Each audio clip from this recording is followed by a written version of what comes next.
Hello, everybody. Welcome back to Terminus again.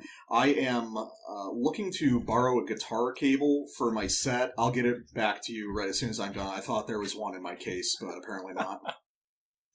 And I'm the SARS. The modern one or the classic? They're all SARS. So I think SARS 1.0. Yeah, I think the SARS demo. All right.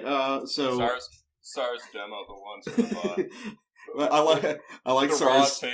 the raw take by the Chinese scientists. SARS and then in parentheses old listed in your influences. Dude, yes. Okay, so right. We've got things a little backwards today. I've got the more mainstream shit, and you've got the cool guy stuff. So it's me, cool guy, man. Yeah, you've got the. Do we have? But also, we've got. I think we've got like our most eclectic list today thus far out of our three podcasts. To a degree. I mean, we'll see what people think of it. So I'll start with my two because they're up front.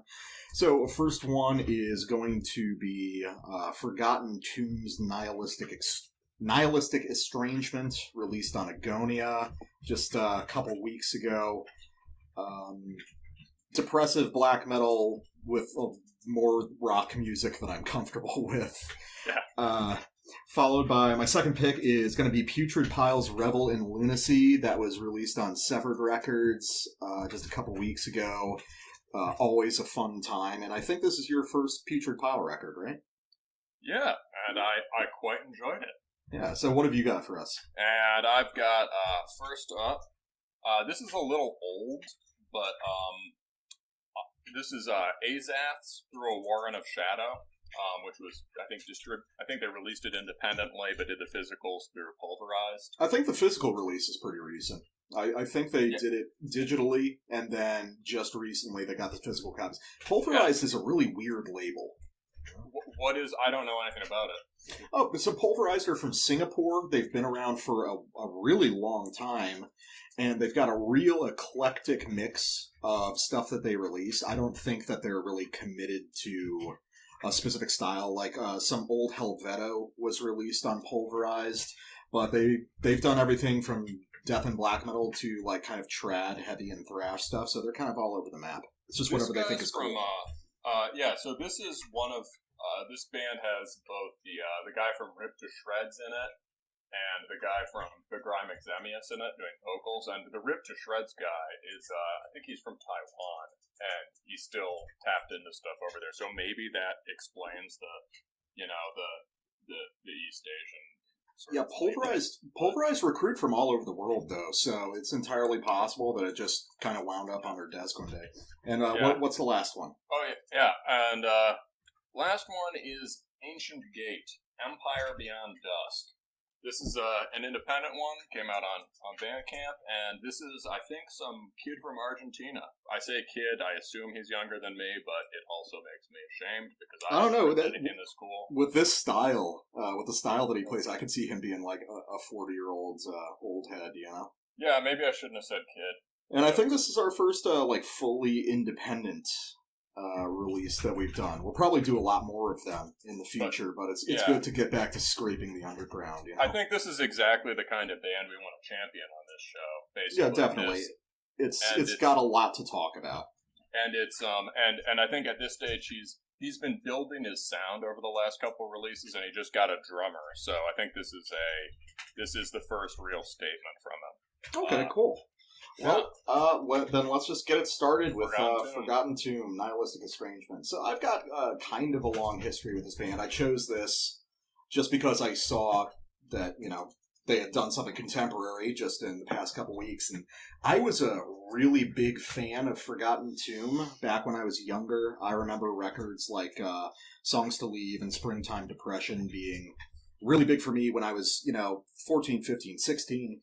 And I still really like those records, but then I just started listening to other stuff, and I kind of fell off, so I haven't revisited with them in a while. Do you have any, kind of older knowledge of the band, or? I think I got a promo back in the day for Don't Deliver Us from Evil, or whatever. I think their 2012 one. Yeah. And I thought it was pretty good. I was not a big DSBM guy, and so I was pleased that this album was, more muscly, Mm-hmm. you know? It was more muscly. It had some pretty good just black metal riffing on it and kind of slow, doomy thing. Yeah. You could hear the sort of some rock and rollishness to it, but it wasn't. It was all like rock and rollishness through Dark Throne or whatever. Yeah. That's... I thought it was pretty good, but for this episode, I just went back and listened to their just quick bits of their first one, and that was really good. Yeah, no, those first the bathtub one. Yeah, the first 3 records or so, I think, are really great. And, they've been lumped into depressive black metal, and I would say that's basically appropriate, but they always had, a little bit of rock and roll going on. The closest comparison, obviously, is going to be Shining, but I always thought Forgotten Tomb was a little bit more, real metal, and more interesting than Shining was. But, so, let's just kind of go top to bottom. What are your kind of overall impressions? Because we got a lot to talk about with this record. Yeah, well, on the label page, right, there's some comments from the guy, and he makes a big deal about how he was going for some old school 70s or 80s style production. Mm-hmm. And I think, I'm bad at listening for production, but you can definitely hear that, right? It's got a rich kind of warm. It's got that analog sound. I could see them recording everything on tape and then digitally mastering it, something like that. And similarly, it seems like he dug back into a lot of 80s goth influences but 80s goth influences that he's also. It seems like, I guess my overall take on this is we both agree that there's some really good stuff towards the end of this album. The last couple tracks are much more reminiscent of old school Forgotten Tomb. Sound more coherent. But then the first 4 just really drag ass to get there. And it's basically I think there's been some sort of game of telephone where something has gotten slightly scrambled. Because if you take elaborate on that. If you take 80s goth, you can step from there to DSBM, or you could step from there to sort of swaggering heavy metal. Mm-hmm. But I'm not sure you can. I'm not sure you can do I'm not sure swaggering heavy metal belongs in DSBM, right? Yeah, and that was the thing that bothered me so much about this record is this almost fucking cock rock, like George Thorogood vibe to this. I do love George Thorogood. I love George Thorogood too, but not mixed with supposed suicide music. No, not at all. There's huge tonal inconsistencies on this record, and I think that's one of the big issues. So one of the obvious examples, and this is a funny case because. Just so people can look behind the scenes, we listen to these records and then we put together a little sheet of clips that we want to use. And my partner here, SARS, he actually the SARS, excuse me, old, the proper noun, SARS, old. He actually ended up putting in exactly the same clips that I was going to put in. So here's. I actually worried about. I was like, "Ooh, I'm doing my clips early last night," and then I was like, "I bet these are the same." Yeah, because they demonstrate, exactly the things we want to touch on. So let's do just the very opening of the first track, a song called "Active Shooter," which could be such a cool song title for a DSBM song. You gonna have a band named that back in the? Oh man, I think you came up with that idea. Actually, was it me? I think it was you. I think it's pretty good though. But yeah, so let's listen to just the first 30-40 seconds of Active Shooter, and it'll very quickly show what our issue with the record is. So here we go.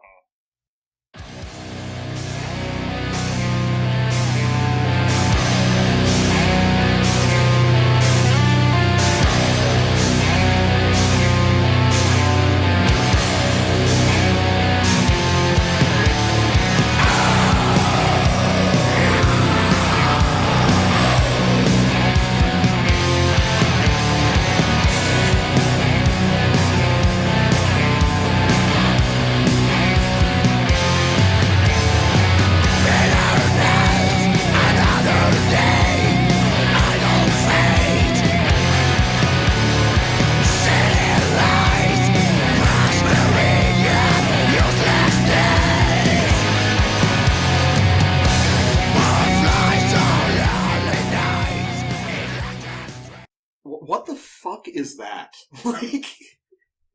Well, my friend, I can tell you. Yeah, this is literally the main riff to Snakes of Christ on Danzig 2, Lucifuge, which is Danzig and Danzig's guitarist rewriting the main riff to Twist of Cain on Danzig 1.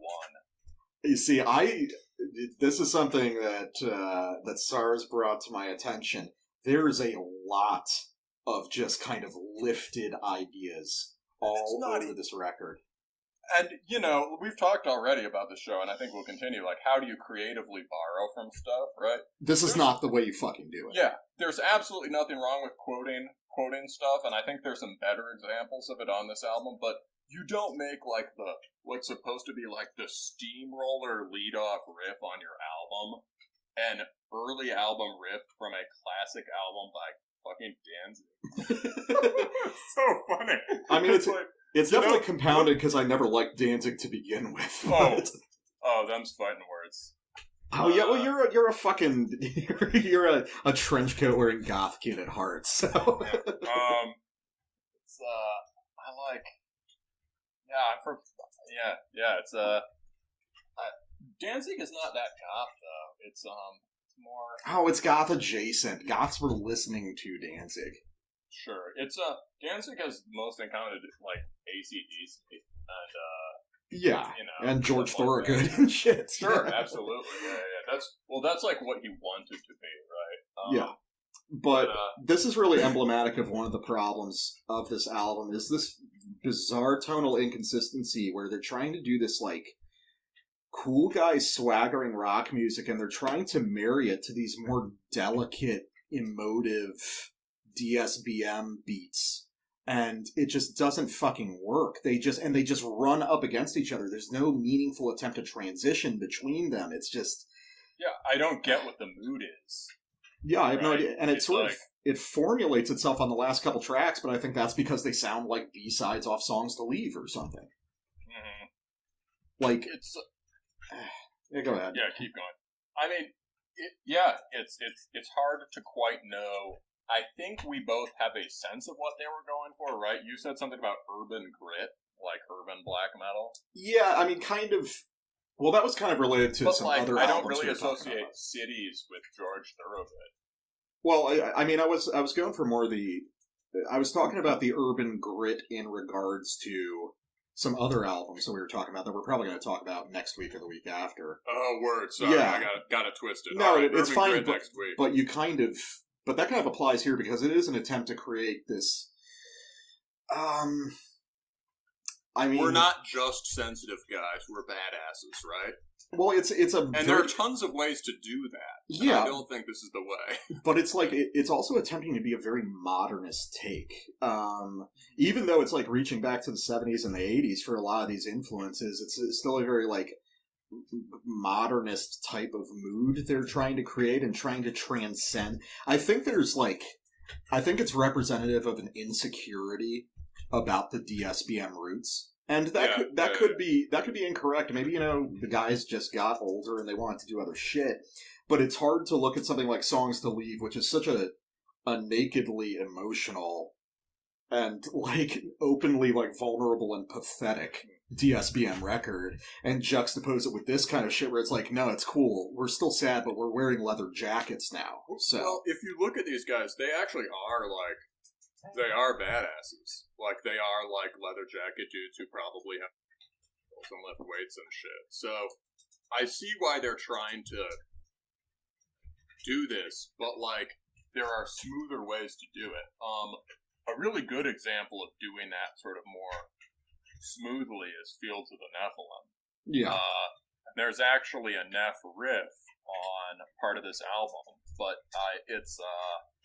I can't remember where it is. It's a slide guitar kind of bendy thing, And I can going for that spaghetti western thing that I could trace that to a specific song too. But you do have another example of kind of a lifted melodic idea, and this is on one of the good songs. And I think this is lifting done effectively and in a very lovely kind of light-handed way. Yeah, because it's not just a note-for-note recreation. It's it's obviously like an Easter egg. It's a tribute, and this is a tribute to Dead Can Dance in this case, which I've never really listened to a whole lot, but I know that there's a lot of Dead Can Dance's DNA in a lot of DSBM stuff.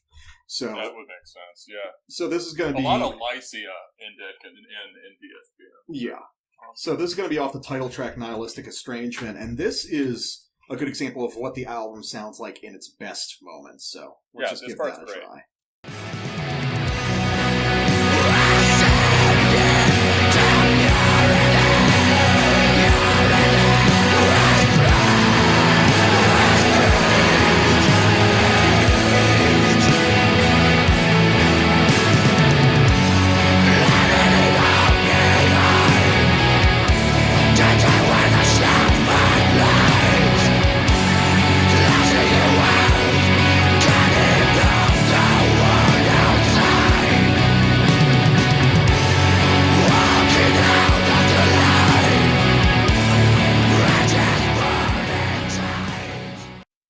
Yeah, and the first part of that's good. I mean, it definitely treads towards that kind of black gaze territory, which I don't mind offhand. But then the second part, where they get into that little straight eighth note guitar passage, that's the defining sound of Old Forgotten Tomb, was passages like that.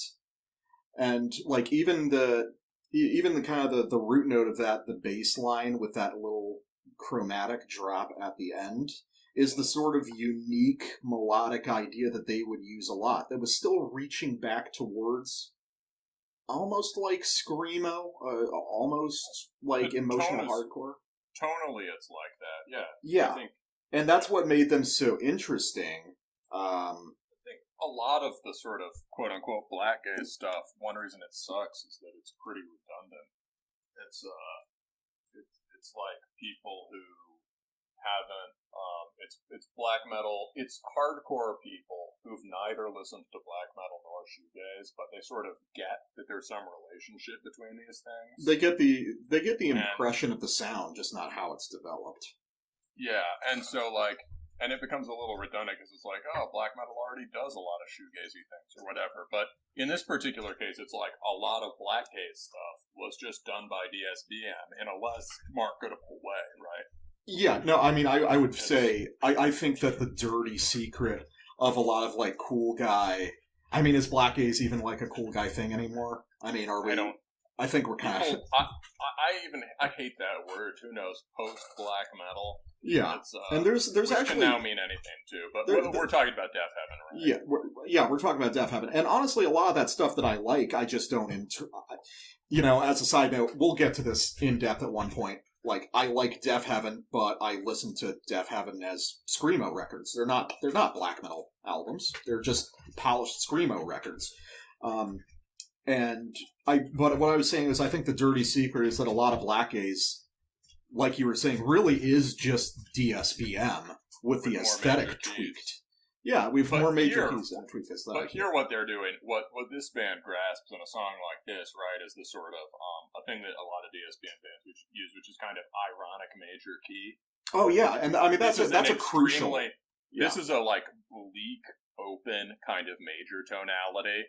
And then that shift, that drop into the more sort of classic Forgotten Tomb part, right, switches it back minor a little bit. Yeah, but that's the kind of cool juxtaposition and good transition that this album could have been full of, but it's not. It's full of shitty rock music. And also, I guess unlike the shitty black gaze bands, what I'm saying, like the first part, the Dead Can Dance part, really does sound like Dead Can Dance, and it also really does sound like shoegaze bands. Like, it sounds like they listen to Slowdive and stuff. Exactly. It sounds like they actually went back to the origin. And honestly, I don't even want to say that suggesting that the Danzig-y type stuff that litters this album. I mean, I'm sure they're really listening to Danzig. I don't think I don't think there's any... They've always listened Yeah, I don't think there's a failure of translation here. I think it's a failure of arrangement.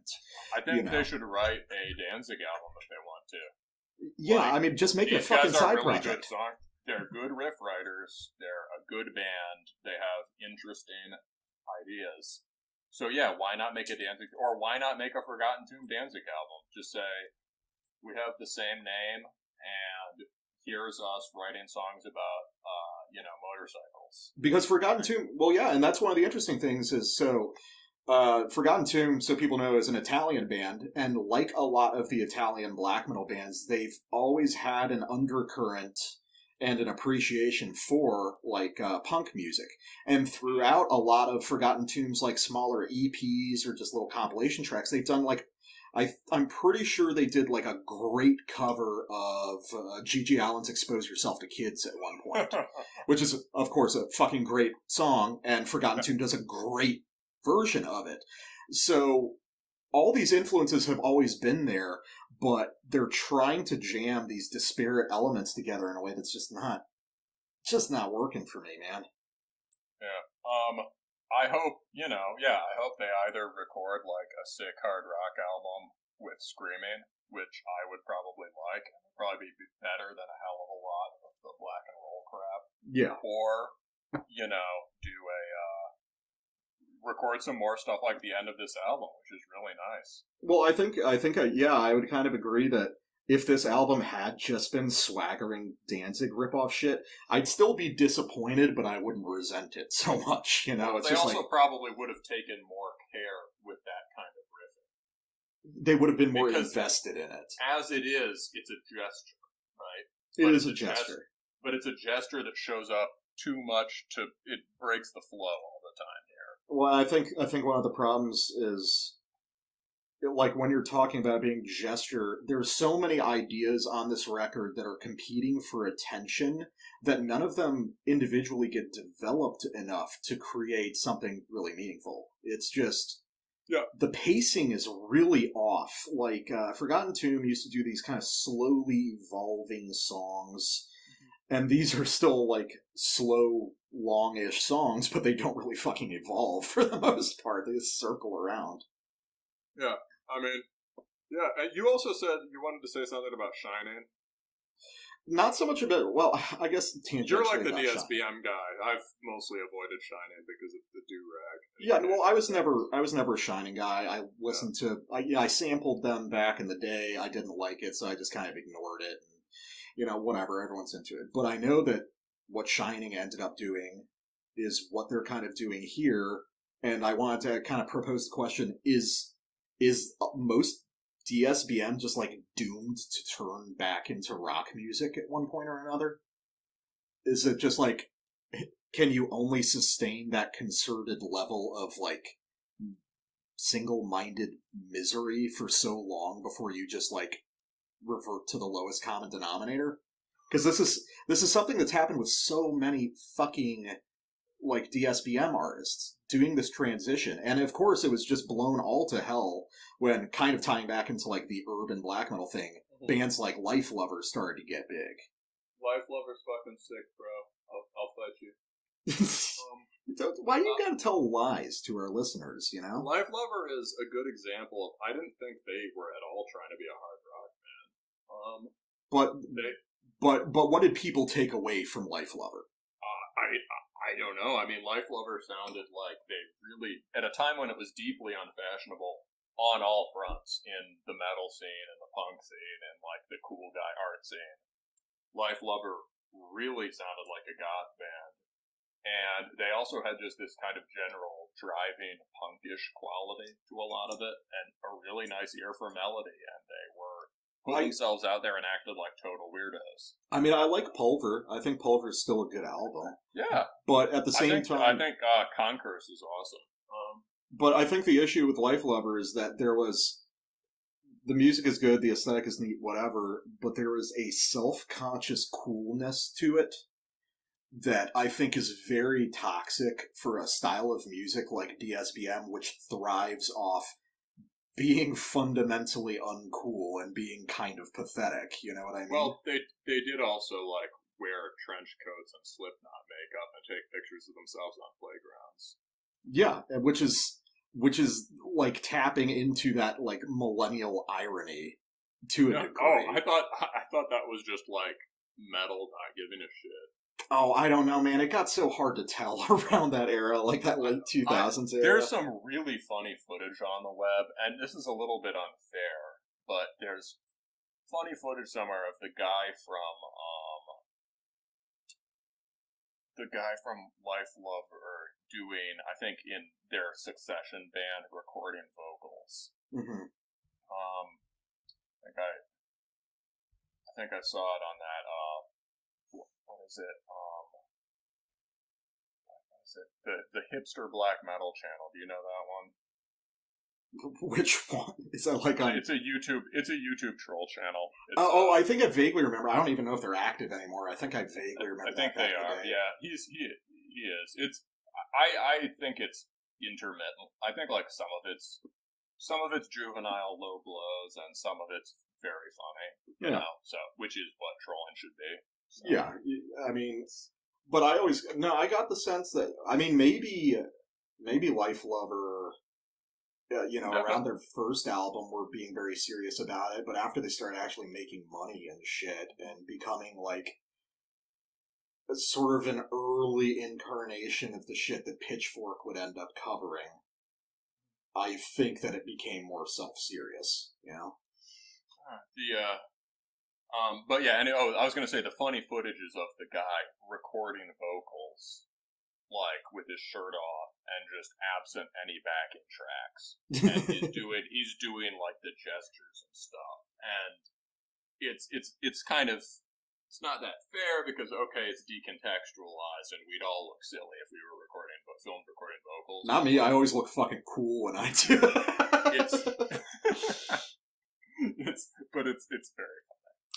Yeah, I mean, but I feel like DSBM is deeply uncool music. Like very deeply, like even by metal standard, not like uncool in that it's like you're wearing a trench coat and you're playing Dungeons and Dragons like most of the metal scene. It's deeply uncool, like you're pathetic and you're doing it in your bedroom and you're probably like 16. But that kind of pathetic energy is one of the things that makes it cathartic. It's unhinged in the way that, I don't know, like early emotional hardcore is. There's literally no consideration for how you're going to be perceived. And I think that's... It's like the inverse of the way Mayhem is unhinged, right? I mean, yeah, I would say, because it's music about weakness. That's one of the things I always talk about, like what makes Silencer... Dead's vocals also have that a bit, right? You can hear the relationship. Yeah, I can hear the relationship, but what I was saying was, like, a band like Silencer, you have to appreciate that, you have to appreciate that it's music about weakness, as opposed to music about strength. So in a sense, it's kind of like an inversion of almost everything that heavy metal is about. You know, it's about a certain kind of self-loathing and just contempt for the self that you don't really see in most black metal. And I think if you forget that, you sort of miss the point of the style. Am I making any sense? No, that makes sense. I think point being, it sounds like they don't want to play DSBM anymore, and maybe that's their whole point, is that we're not doing that, but that they need to figure out what else they want to play. Yeah, I don't know. I found it really disappointing. I mean, it's not like a fucking awful album. Those last two tracks are real gems, but for the most part, it goes halfway into too many things and it won't commit. But anyway, let's talk. As I was saying, a band that does really commit, unlike Forgotten Tomb, is Putrid Pile. So a little bit of background info for the people. Putrid Pile is, and this blew my fucking mind, Putrid Pile has been around for 20 years now. Really? Yeah, because I remember when I first started listening to him when I was probably 15 or something. He just had a couple records out. He didn't know how long it was going to last, but Putrid Pile is a one-man death metal project by a guy named Sean LeCan from Wisconsin, and he's been in, I guess, like his old school cred is he was in Numbskull for a little while, which is like kind of a forgotten Midwest DM project that, did a couple albums, but they're not really a big deal. But then Putrid Pile is his main project that he's been doing for 20 years now, and I've loved pretty much every record he's put out. So what were your impressions, because this is your first exposure to it? So yeah, I had never heard of this guy or his band. It's supposed to sort of be a brutal death metal project, right? What's the genre of this? It seems kind of... I think it's interesting because I was considering this, because I think back in the day we would have called it brutal death. But nowadays, I think that death metal just naturally has gotten more extreme to the point where it doesn't really strike me as super brutal anymore. It's now more of like a kind of a classic death grind thing in a lot of ways.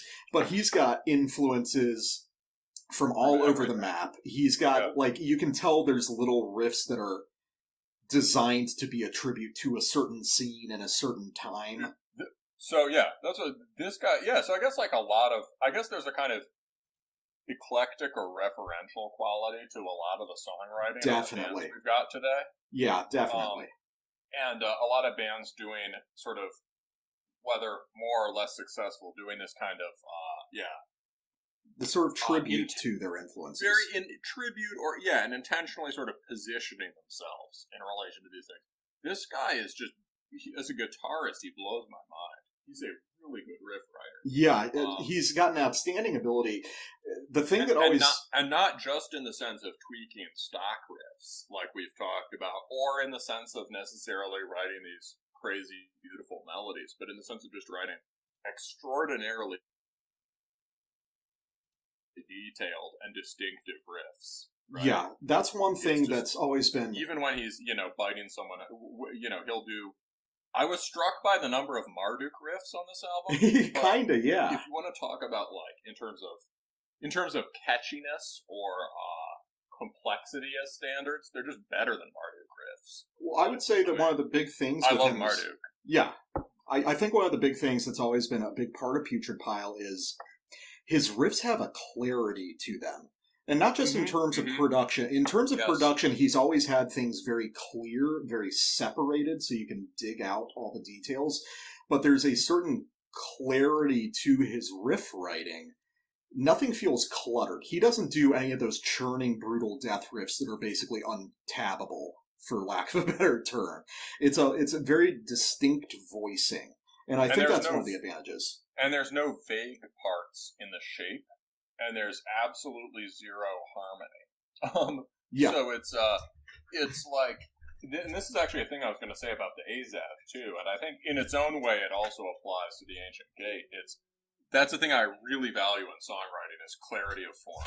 Yeah, and Putrid Pile is unusual for this style and how. And obviously other bands are textural and use cool chords, and that's all cool too, right? But this is but the idea that there's just clean lines in the songs. It's very distinct. And I think that has a lot to do with something we were talking about offline, which is this is a one-man project that he plays live with on a very regular basis. It's just him with his guitar and, probably an iPod or something with the drum tracks and maybe the bass lines on it as well. So you can tell that a lot of this is written in a way to be played live.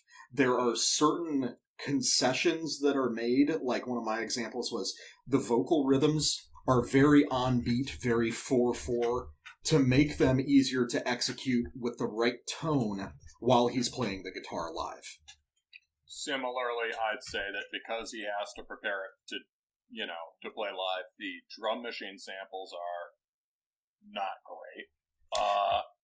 Which isn't the most important thing for music like this. Well, what's interesting is I actually really like the drum machine because he's got an interesting technique because he samples it, he builds everything on the drum machine, but what he does is he actually overdubs live snare, cymbals, and toms.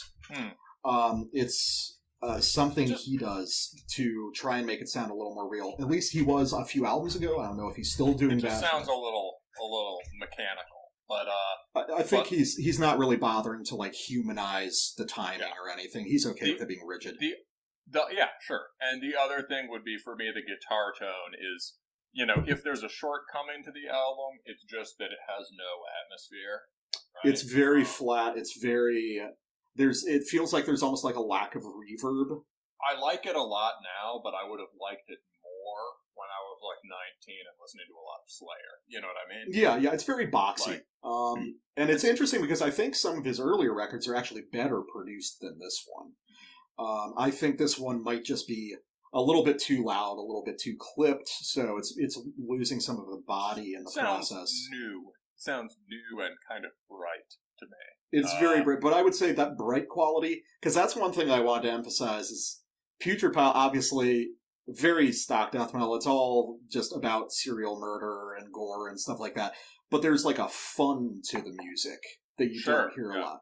But in like a good way. It's extremely fun, yeah. Like not in the sense that like bands that I fucking hated back in the day, like Impaled or Ghoul would do, because those almost sounded like a parody. Waste. Yeah, all that shit. Because that all sounded like almost like a parody. This is like a loving tribute to the whole thing. You know that Sean is one of those old school metal nerds who loves Slayer and video games and horror movies, like we were talking about. So let's do, I'll just throw in a quick clip, and this will be a good example of how he's very good at this sort of death metal riff craft, but he's also got a very unique guitar style that's been developed over the years. So let's try this out. This is off a track called Starving for Your Blood. Oh, yes. We both chose this one. Oh, you chose this one too? That's awesome. Oh, yeah. Oh, I mean, it's a fucking killer riff. Alright, so let's just kick that in real quick.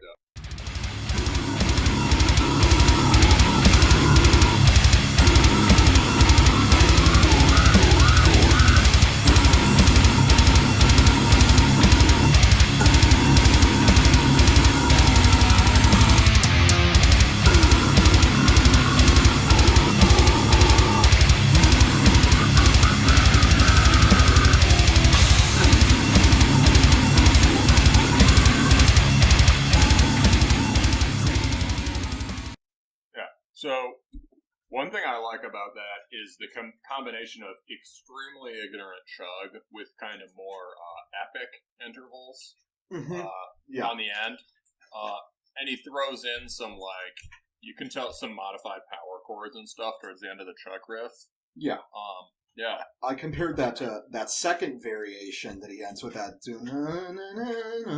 to something like a much more intellectual band like Anada would do on the Anada's Conductor's Departure or something like that. And there's a lot of instances of that throughout this album, of this juxtaposition of these very, very stock, very ignorant, but very cool, old school brutal death parts with really interesting dynamic guitar ideas. This is doesn't this song basically just start with that chug riff too? Yeah, it basically does. Which is sick. Yeah. He's very unashamed to do shit like that. Not that you should be ashamed, but I know that there are a lot of people who'd be like, we can't just start like that. Sean's like, fuck that, it's cool. We can start a song like that. And actually, one of the things that we'll probably be seeing a lot is a lot of the clips we're going to be playing are of some of these kind of mid-paced passages, but the bulk of this album is pretty fast. It's got a lot of just drum machine blasting with these very incisive, kind of old Pathology style tremolo riffs and stuff like that. I threw a pretty fast one in there. Oh, you threw a fast one? Okay, cool. Yeah. Well, let's play that one. Yeah. So this is off Savage Lust for Blood. Another one about blood? He did a whole record called Blood Fetish at one point. So that was a couple albums ago. So here's Savage Lust for Blood. That's good.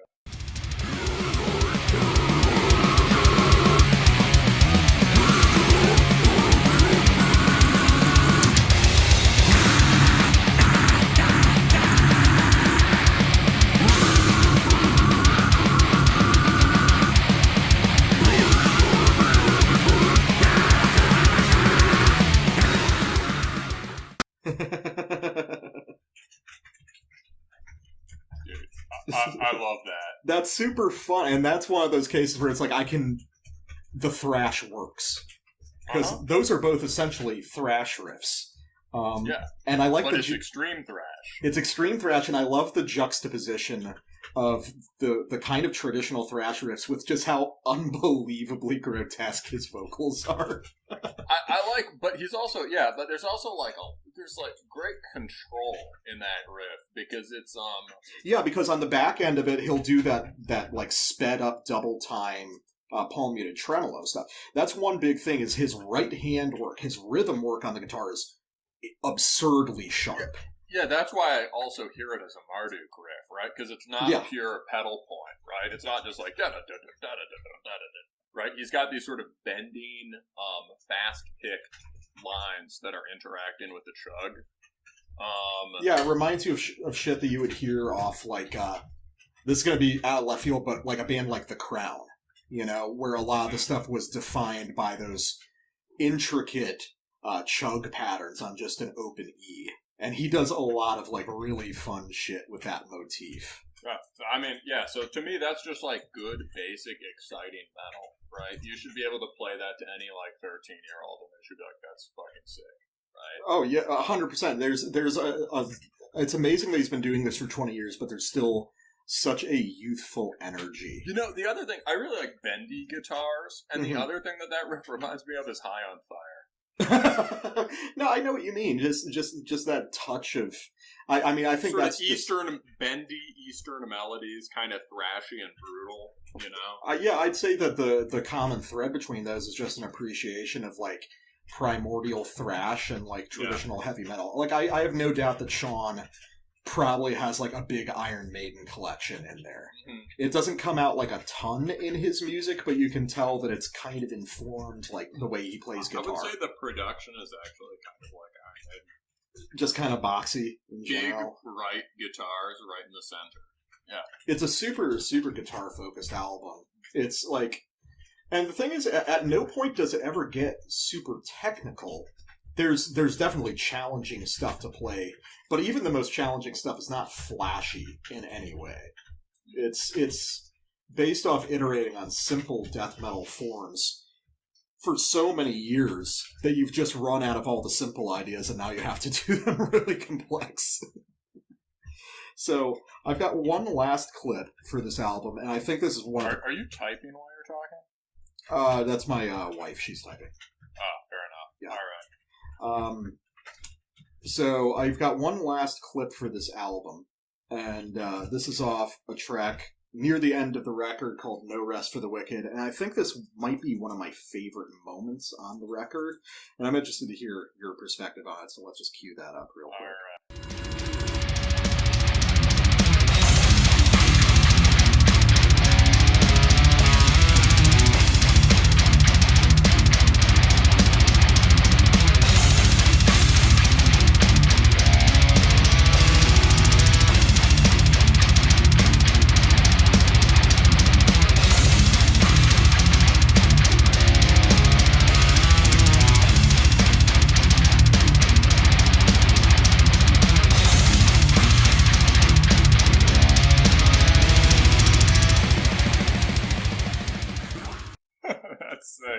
It's great, and there's a couple things I want to point out, but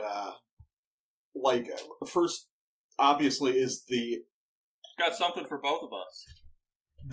Remember we were talking about hybrid riffs last time. I forget which record we were talking about. I think we were talking about Impiety doing the hybrid kind of hybrid brutal war metal mellow death riff. Yeah. And here we've got a blend of what's a very old school, internal bleeding or dehumanized, New York death metal stomp riff, kind of proto slam mixed. Lots of notes in that run. Oh yeah, and then you've got that weird, almost flashy tremolo run, but then you've got that open chord gesture, arpeggiated thing at the end of the second variation, and it somehow works. It's such a cool idea that juxtaposing just the harsh ugliness of that New York death metal style with something that's very pretty, objectively a very pretty little melodic idea, but still rhythmically digging in. Yeah, right? He's always right on the beat. The pretty riff is still pretty heavy in context. It's such a remarkable idea. But then another thing I wanted to bring up, which is something that I don't mind, but I could see people thinking it's a flaw of the album. If this wasn't a one-man project, he would not have just done that 4 times in a row. You know what I mean? Like, I don't know. It sounds pretty good to me, bro. No, it sounds really good, but the way these songs are written is very blocky, in a way. Yeah, sure. You could do something different from just... I think it's worth repeating 4 times because it's sick and you should give people time to headbang to it. But even in even if it was a full band, for instance, after the first 2 repetitions, he wouldn't be doing the toms anymore. He would have gone to... He would go to like a conventional like hi-hat and a snare on the 3 or something. But in this case, he just sits in these single ideas, and then he'll whiplash change to another idea. 4 of this, 8 of that, and but one thing that's cool about it, or one thing that's respectable about it, is to write good songs using such sectional songwriting. Yeah. Is really hard. And using transitions that are whiplash transitions, right? Like, have completely different riffs that set each other up. Mm-hmm. That's really, it shows that he's really talented. I would love to hear him do something. I would love to hear him record something that he couldn't play live. I think, like, there's, like, moments where there are very 80s inspired solos and leads on this, which are cool moments. I'm not sure if or how he does those live. I could see him just playing the riff instead. But production-wise and whatever. Like, this album could actually have, like, this album could have a pretty cool kind of brutal, necrotic, fantasy undead kind of vibe if it was just like if there was more like reverb and more sort of depth in the sound. Like, there's tons of depth in the riff writing. Yeah, no, I know what you mean. At the same time, I think that at this point, Putrid Pile is shaped like in exactly the way he wants it to be. There's kind of a bedroom quality to this in the best way possible. Yeah. It's very single-minded. It's what we were talking about, I think last episode, the idea of just a guy iterating on a single idea that he really loves for a long time. And it's probably, it's kind of an evolutionary dead end in a sense, but it's really interesting to watch what happens when a single guy's been working on the same basic concept for 20 years, you know? I just came up with a reference point for this. Basically, have you ever heard of Hasil Adkins? Hasil? I feel like I've heard He was name. Like he's one of these guys who shows up on old garage punk compilations. It was this kind of deranged, extremely lo-fi, sort of brainless rockabilly, or just like stuff from the 50s or early 60s that was so simplistic and primal that it was just already punk, even before all those 60s garage punk bands. Mm-hmm. And he played as a one-man band, I think, because he had heard Hank Williams on the radio or something and assumed that because Hank Williams was the one credited, it was all just him. It was all him. So he played himself on guitar, playing like drum and bass and snare with his feet. That's fucking awesome. But let's give these guys some fucking chicken walk. That's killer. This is all of Hasil Adkins' songs were about chicken or sex. There was a black metal guy who actually did the same thing. I think it was called Cloak of Displacement. He would play guitar, and he had a rig with 2 pedals where one played a kick drum and a snare, so he could just do blast beats. Set blast beat to 1. Yeah, basically. I think a lot of it was like improv and shit. It was kind of an arty thing, but I was gonna say, like, the point of comparison for this shit is, like, getting really pretentious is like, Lewis Wayne, the guy, the British artist who did, like, the cat drawings that got really surreal later in his life. The supposed Is thing that online. the weird drawings of the cats with the big eyes and stuff? With the big eyes, and then slowly they start looking more and more like Indian mandalas or something with the bare gesture of a cat. Maybe. Are those on Current 93 albums? I don't know. I wouldn't know that. Yeah, I wouldn't fucking know what's on a Current either.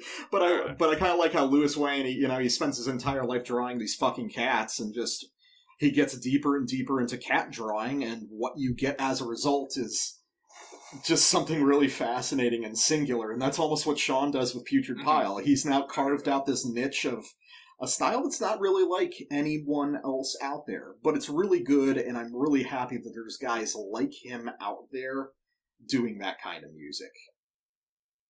Alright, yeah, hell yeah. Now let's seriously play Chicken Walk. Okay, sure. I'm not gonna let you escape. I'll tell you what, how about we just play the song, and then we'll use that as a transition onto our next album, all right? Sounds good.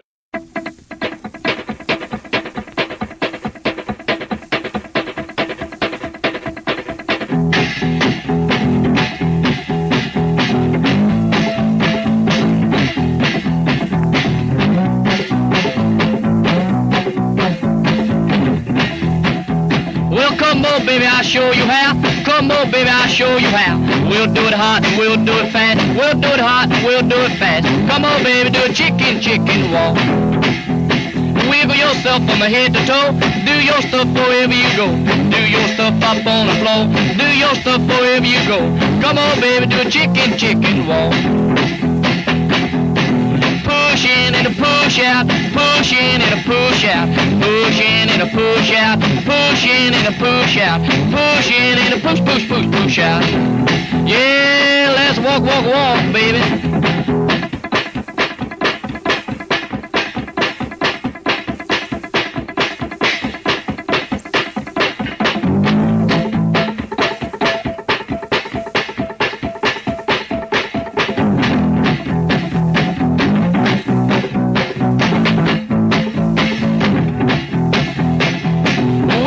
From head to toe, do your stuff up on the floor. Do your stuff wherever you go. Do your stuff wherever you go. Come on, baby, do a chicken walk. Push in and a push out, push in and a push out, push in and a push out, push in and a push out, push in and a push out. Yeah, let's walk, baby.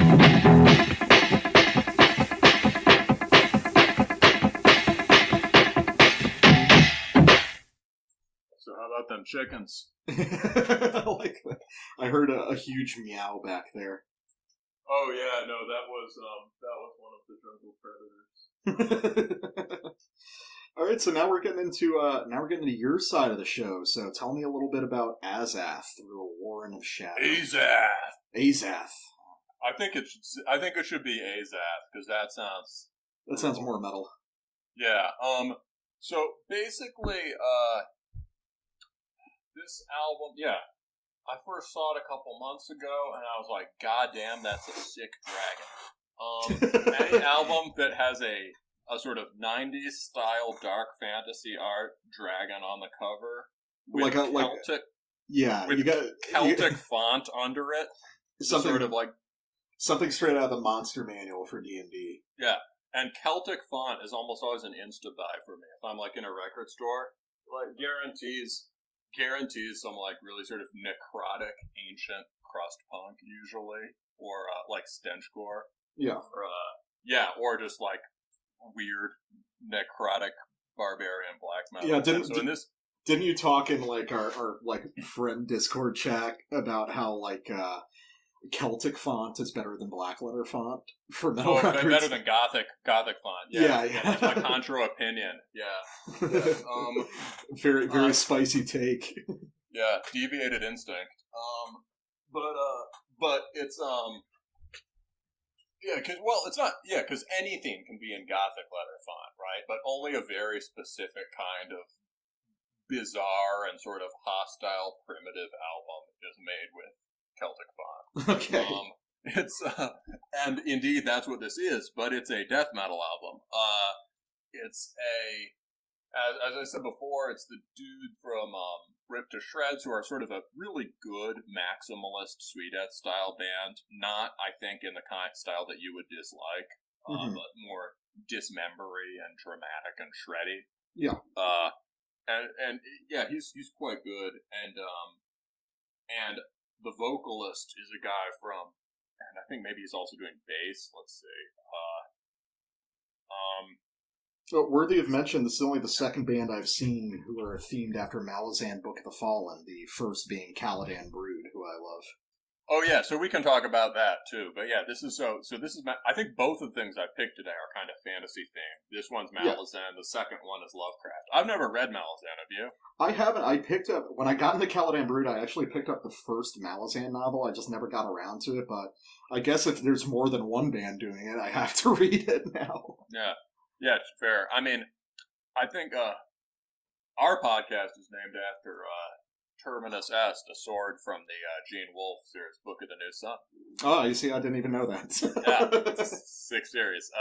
But yeah, so it's got the guy from Andrew Lee from Rip to Shreds and Derek Ortner from Begrime Exemius and a few other bands. And also the drummer from Lord Gore for some reason. It's very odd.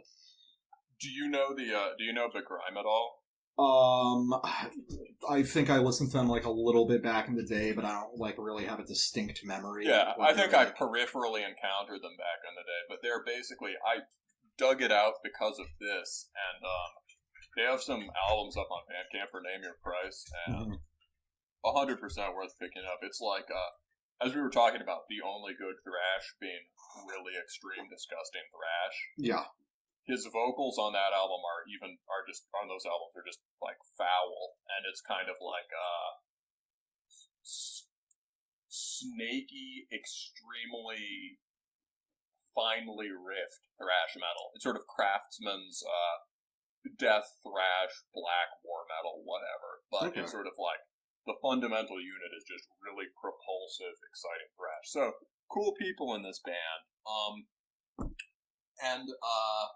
I kind of wanted to frame this, our discussion about it as a reply to this guy Rauta, who's the only black metal YouTuber I follow, and who's I really like his stuff. He's got you can tell he's really speaking from inside the music. And he was in he was in a solid Finnish band in the late 90s, early 2000s, and he does, I really like his interview content. There's a great one where he's just talking to the dude from art-goth outside a show, and they're drinking beers, sitting on, like, the curb. That's the right way to do a metal interview. Exactly, yeah. So this guy's cool, but I gotta disagree with him on his review. He sort of, his perspective on Azath was like, this is like an OSDM album, and the riffs are just stale and not very good, right? Yeah. And I think we'll play a quick clip of him on this, and then sure. Let's make it clear, but it's far from being good. Why so? Because none of these riffs are exactly anything memorable. There are no killer tracks, no chorus parts, no cool killer leads, no solos that are like making like your jaw drop down and say, wow, these guys kill. They don't. I mean, I'm all for the fantasy ideas, and I think it's kind of cool to include fantasy literature with death metal, because it's not so common. That is, more often you will hear about serial killers or murders, violence, rape, torture, blah, blah, blah.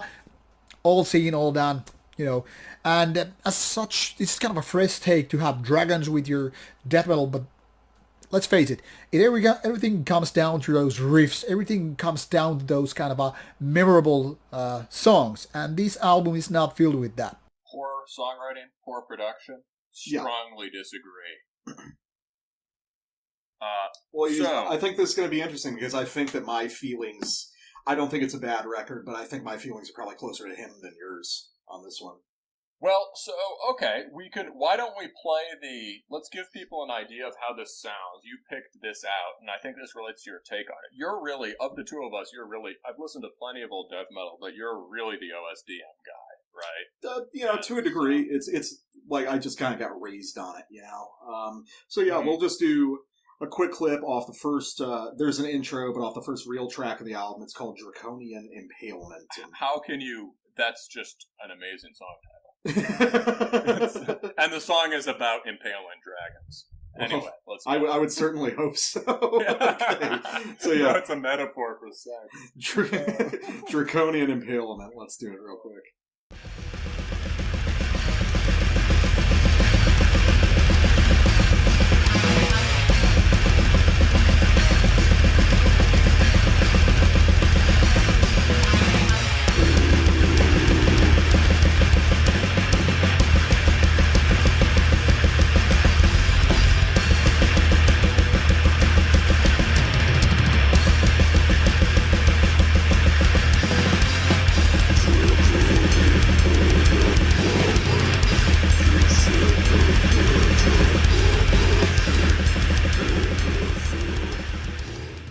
So this is demonstrative of my central issue with the album, which is that I describe it as basically like a guided tour of old school death metal, because right there we've got a great example. We're opening with what's in essence like a Morbid Angel riff off like probably Blessed Are the Sick or Covenant, and then it goes into more of like an old school Swedish death metal direction. Like I could see that being a simple riff off like Dismember's Like an Ever-Flowing Stream or something.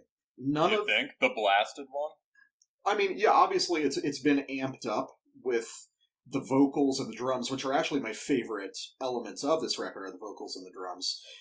But ultimately, I think that what you're seeing is a very well executed, but nonetheless a kind of recreation of stock ideas from throughout old school death metal. Okay, so I don't totally disagree, right? I mean, there's nothing... This album is clearly not oriented towards creating either a original style, per se, or sort of like really stand out really stand out melodies or themes or whatever, right? But I think it relates more to the kind of... I think this is a really good exercise in what we've been talking about using stock riffs in a compelling way. And I just love... so I love the minimalism of it and the rigor. Like, every single riff on this album is power chords, except for those few kind of weird leads. I mean... And to me, I think it benefits from placing it in a little bit... I don't know, you have those genres that are more like groupings that you make up. And to me, I would group this in sort of barbaric war metal, or barbaric sort of, not so much in the sense of just like blasphemy, but in the sense of this other group of bands that maybe have more to do with Morbid Angel and Australian Black Thrash. So to me, this reminds me a ton of one of my favorite albums of all time, which is Scythians to Those Who Stand Against Us, which is very Morbid Angel-y. It has a lot more sort of colorful guitar work on it that's kind of Bathory-y or Graveland-y. Yeah. But it also has these sort of barbaric kind of... It shifts between more dissonant death metal riffing, and like that sample you just did, it eventually goes to this... That second riff that you said sounded like Entomb, to me sounds just like a Conan the Barbarian riff. Like, I didn't realize that Conan the Barbarian had a lot of riffs. Yeah, I mean, I get what you're saying. It's got atmosphere and stuff, but I think, especially in a style like this, that's as fast and intense as it is, you reach a certain point of minimalism where it's just kind of, it's not standing up to the vocals and the drums in a lot of these cases. Like, it doesn't have the same level of power behind it, which makes me feel like it gives me the impression of a sort of hollowness to it, where I've always imagined death metal or extreme metal in general as kind of, I don't mean that in this super derogatory way, but I imagine, like, visually death metal as, you've got the guitars in the center, you've got the drums and the vocals and everything else kind of swirling around it. But it's sort of lacking a fundamental core to it for me to grip onto. I see what you mean. That's why I think to me, it's almost completely blast beats. It's not, it has some dissonance, but it has this more sort of like archaic sounding, epic kind of feel to it in a lot of places. And it's almost all blasting, which to me makes it seem black metal adjacent. Oh no, I would definitely call this like death metal with a sort of black metal aesthetic quality. And so the hollow sound, sure, it reminds me of like, it's not the same as scooped black metal guitars, but to me I would say, you know the cliche phrase, bone dry OSDM production? Yeah. This is like that to an extreme, and it gives it kind of like... This is clearly emulating the kind of production you heard on, like, Altars of Madness, like, pre-1990 death metal. You know, when Conan finds, what is it, an Atlantean sword in that barrow, you know? This is like sort of ancient, this is bones in the desert, man. And, I think what I like also about the production, like, yeah, stockish riffs, but I think really well-chosen intervals. I just love power chords, man. And really well-chosen intervals, and the guy is picking so fast that I think it gives these riffs, if someone was picking at 3/4 of the speed, or with less articulation, it wouldn't sound anywhere near as good. But to me, it's almost like there are these blocks, like little spaces of chord, and because they're being picked so hard, they have this intensity to them. It's not just in the melody, it's like this kind of solidity and presence to each note he sits on. I get what you're saying. I just feel, and it plays with the drums. This music just drives so hard, and it feels so fast. Yeah, I will say the drumming is unusually good. There's a lot of ideas that are reaching back to, like, late 80s death metal, like these sort of... There's a lot of these strange sort of half blast beats where he's going at full speed on the snare. I love the half blast. But he's doing like half time on the kick drum, which is interesting. And vocally, this is really extreme. You've got like those like infestor style guttural vocals that you wouldn't usually hear alongside something like this. This would be usually more comfortable with like a death growl, but I think it's more interesting as a result. Yeah, I think the drummer does. Yeah, the drummer helps give it this expand, contract feeling, this pulsed feeling in the rhythms. We were talking last time about people doing things that were like the liturgy burst beat, but not stupid. Yeah, well, it's a technique that I've heard, and actually you'll hear it a lot on certain like weird gore grind bands and stuff. This sort of half note pulse that's occurring kind of in the background. It's usually just kind of accented in there. Instead of like a bolt thrower beat, you know, every quarter note it's hitting it, you've got this firm 1, 2, 3, 4, 1, 2, 3, 4. You want that play between the continuous trem of the guitars and the drums sort of moving against it. Diocletian, the first Diocletian album, Doom Cult, this also reminds me of a lot. Yeah. Well, so I get the things that you're saying, but here's a spicy take. Here's this. Imagine me as a very uncharitable person when I say this. Well, all right. Well, it sounds like you're a lot more impressed by the impression of the music than the music itself. I don't really think so. I get incredible replay value out of this album. That might just be because I grew up listening to hardcore and stuff. Yeah, well, obviously that's kind of like an absurdist way to phrase it, but a lot of the things you're talking about are these sort of athletic qualities, these kind of aesthetic qualities, but I get, my whole argument is just, I don't think, I gotta agree with Rauta, on a riff-to-riff basis, I'm not hearing a lot here to keep me coming back. You know, there's energy, but I don't think it's pointed at something deeper. You know what I mean? Well, it might be because it might also be because you listen to more OSDM.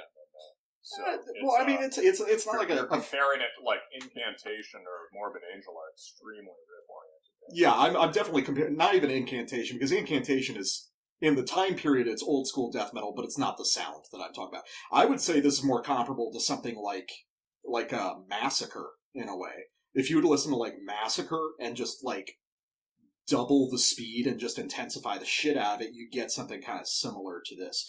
But I know you've got a couple samples here, so let's get some other points of comparison. One more. Yeah, this is just some cool... This is an awesome part. This has some of that movement between, here it's reversed, so you're going to have kind of half-timey guitars with blasting, which is always the thing I love. Okay, so Worm of Autumn. Worm of Autumn. Let's give it a shot.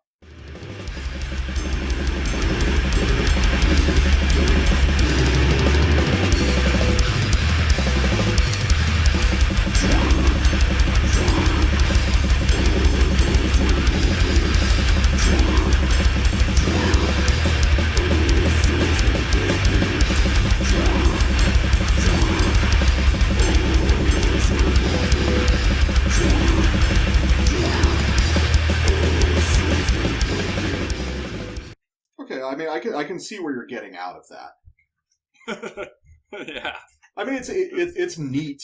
I think it's a good hook. I think this is where the whole, like, me listening to more OSDM stuff might become relevant, just because I acknowledge that it's a cool part, but I've heard that exact technique used a bunch. Mm-hmm. So it might have, like, slightly more novelty to you. Mm-hmm. So it's like, and again, I'm not trying to, I sound kind of hypocritical, because yeah, I emphasize that stock parts are cool, but I think, going back to Rauta, I think that his point about the production being sort of excessively flat, and you talking about that, is also part of the equation here. It's just, the guitars don't have power in the way that you would expect from a death metal record. Yeah. They've got speed, they've got ferocity, but they don't have much body to them. It's very thin. It sounds like a small amplifier, like a practice amp, being way overdriven. You know what I mean? Yeah, I mean, I like that. I think I would describe this sound generally as austere. Yeah, you know, I mean, it's harsh and austerity. I like the austerity of it. It's very much like you're going to listen to these bone dry riffs. You'll either get something out of them or you won't. Well, and I can sort of see...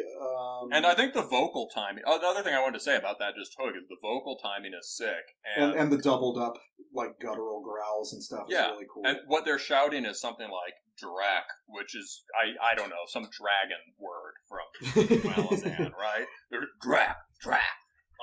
Would a good point of reference to this be something like In Battle There Is No Law by Bolthrower, to a degree? That's right. Yes. Yeah. And In Battle There Is No Law is sort of famous for not being particularly riffy. Yeah, I mean, it was completely different. I mean, it's not anywhere near my favorite Bolt Thrower stuff. It probably isn't for most people, but I know you've got, like, a special affection for that. Mm-hmm. Yep. So, yeah, it's, it's just, like, really, it's just a lot of loud, unpleasant sounds happening very fast. You're really into metal bands that channel that sort of that sort of old school hardcore energy, because I think that's a different kind of energy from a lot of heavy metal stuff. You know what I mean? Yeah, it's a particular kind of unhinged sound. Which I wouldn't say this is quite there, because it's like, it's not sloppy. These are all excellent musicians. This is a very tight record.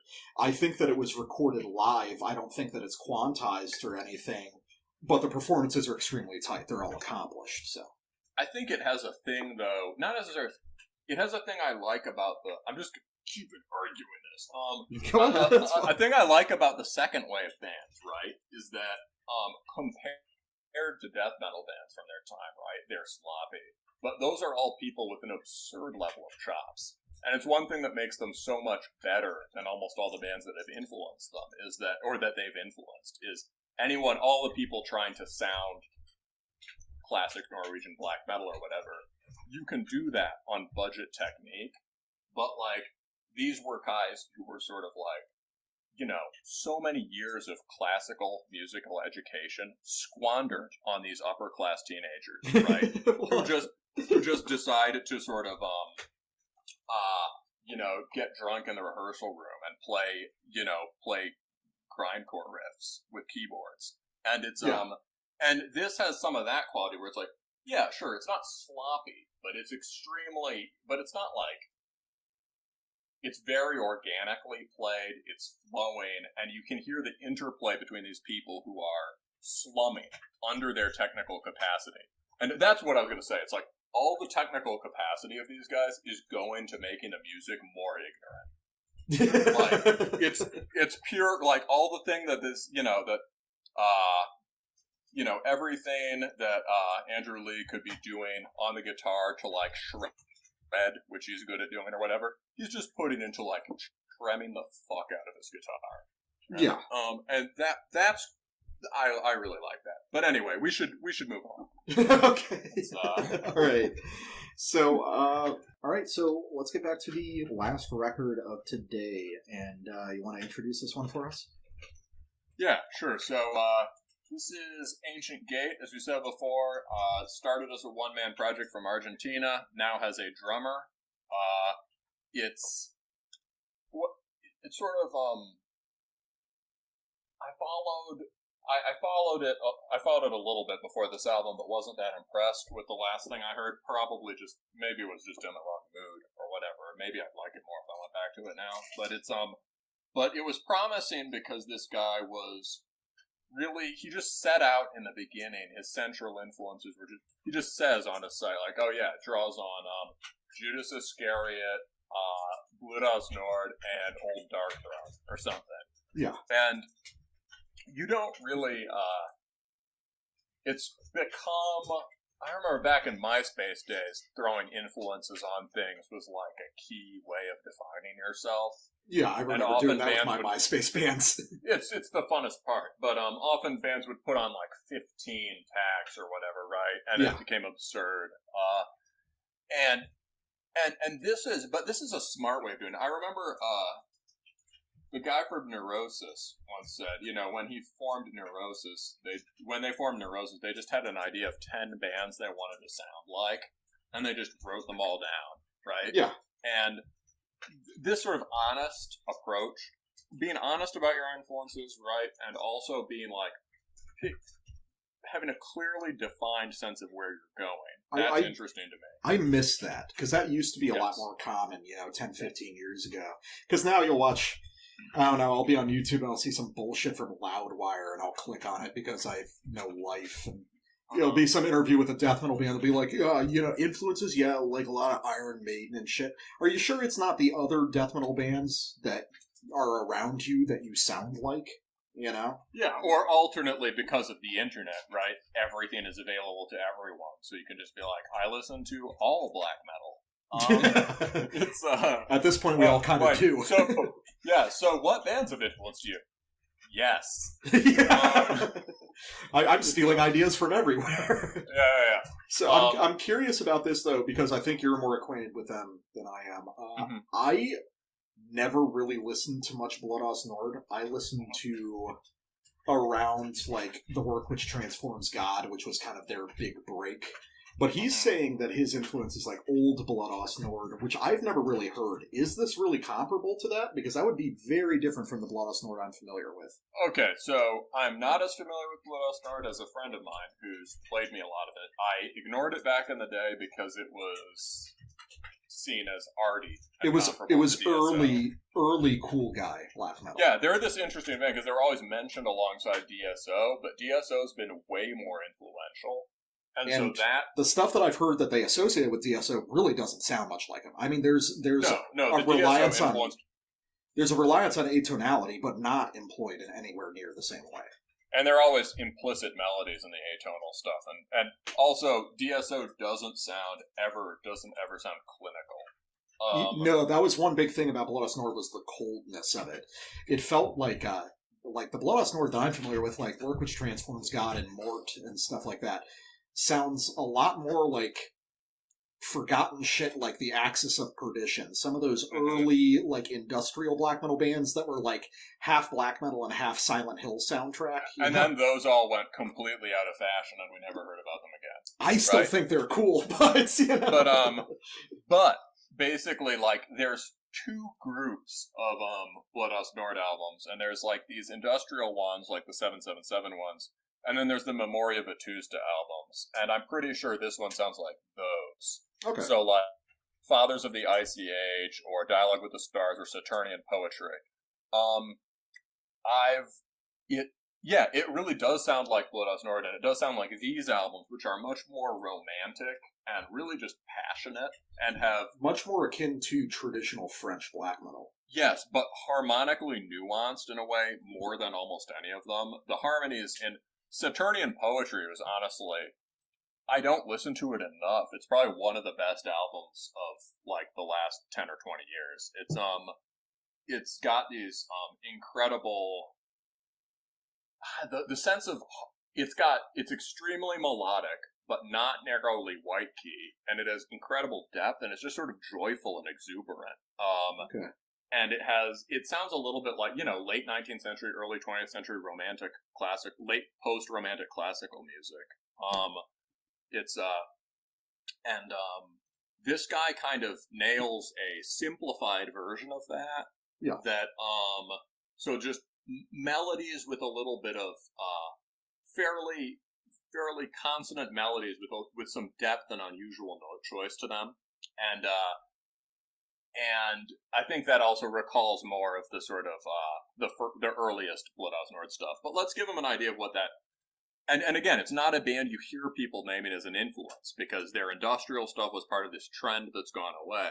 Yeah. And their other stuff, I think, is probably just too difficult for many people to try to clone. This kind of style. Anyway, so let's, this is, let's see which track we got. Let's start with Journey Through Astral Landscapes. And there's an amazing 3-riff sequence here, all of which has this Blood Nord sound. Sure, let's give it a try. Yeah.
I like it. I see in the notes, you were mentioning, like, the second riff there sounding a lot like Sorhin, who I have no experience with, so you'll have to elaborate on that.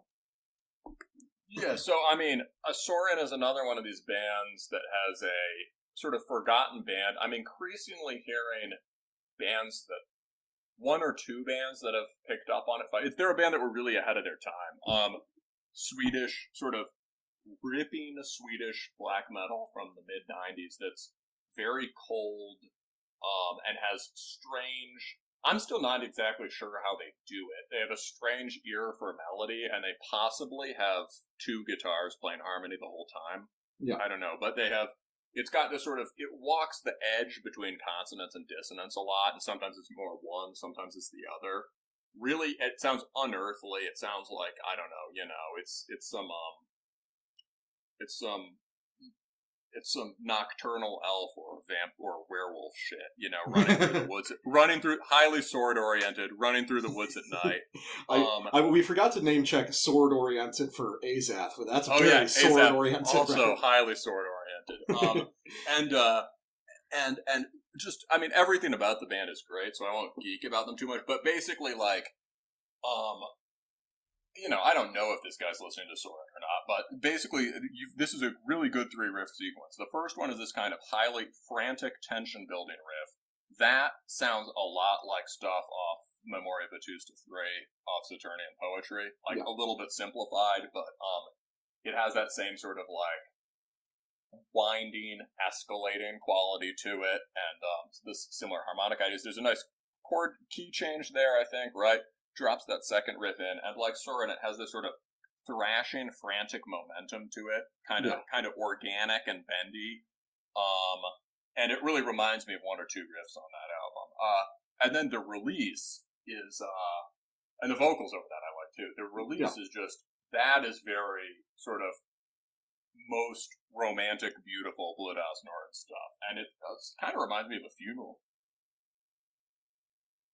doom riff too. Well, I think, Death Doom riff. My favorite part was that last part. You know. And I think, honestly, what I was getting off that was, a melodic francophone reinterpretation of, like, the Freezing Moon solo. Oh. I mean... Like, obviously the melodic character is very different, but the effect of those kind of, like, trundling held chords underneath... It's a breakdown under an extremely melodic kind of eerie riff. Yeah. So I think it's kind of a similar effect to that, and I like that a lot. I do like a lot of the lead guitar stuff that's done on this, which is unusual for me. I'm not much of a lead or a solo guy, typically. Me neither, yeah. And I mean, this is, I think that sequence is just awesome, and everything that, like, black metal should be, really.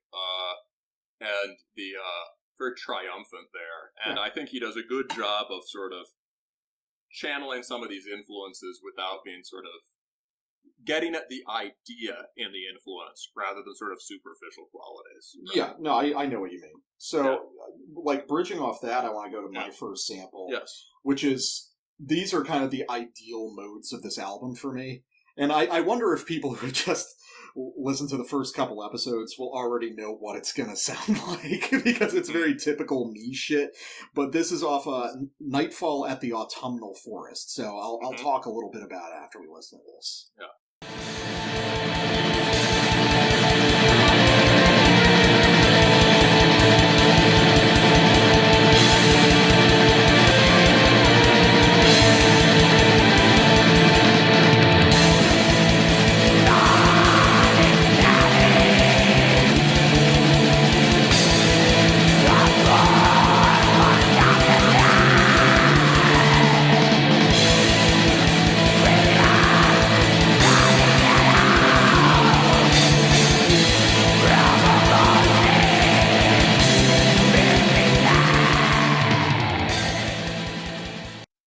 So you probably already know why I enjoy that so much. That's just beautiful. I mean, it's great. It's one of the best parts on the album for sure. They're very.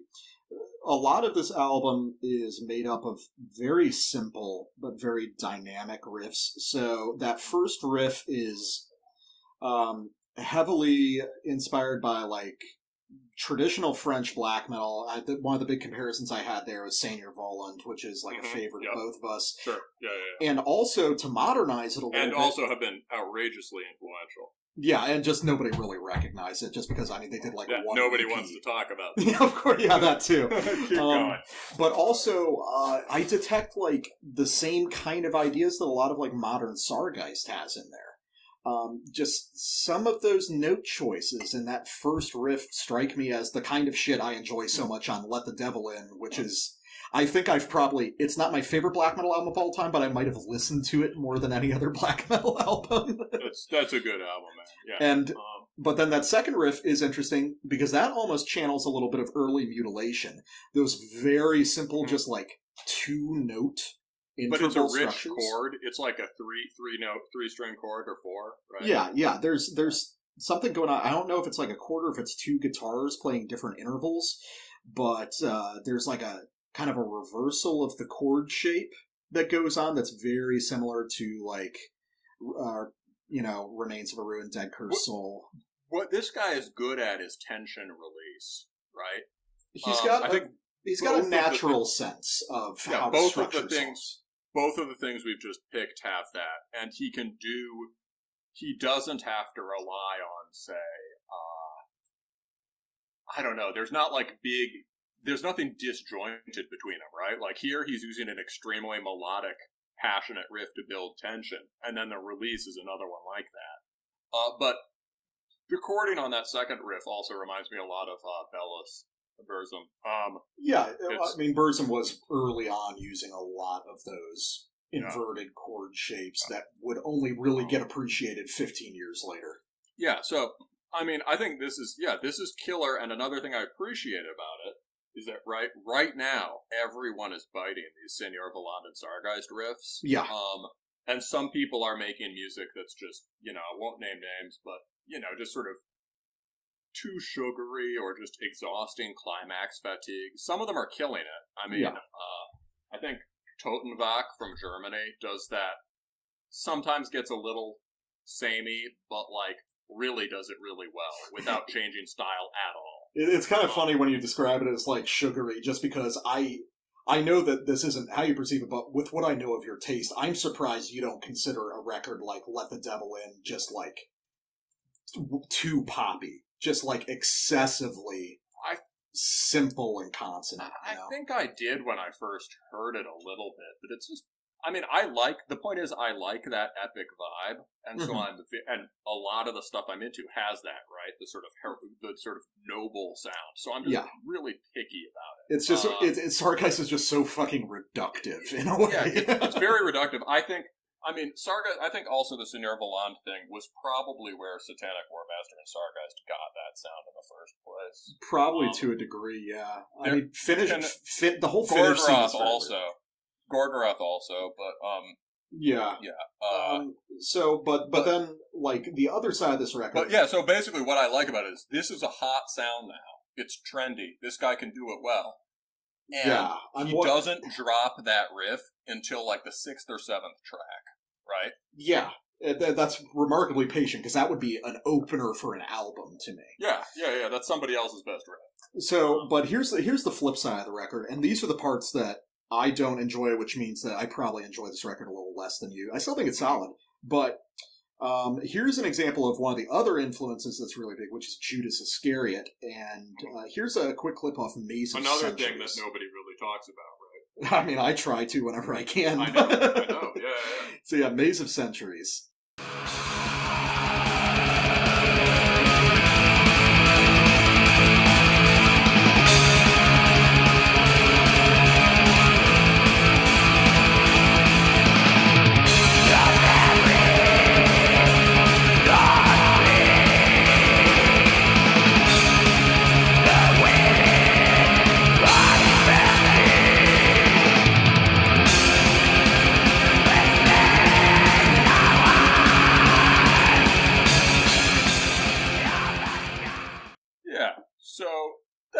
Definitely got a sense of not quite sure what to put here, but there needs to be a riff.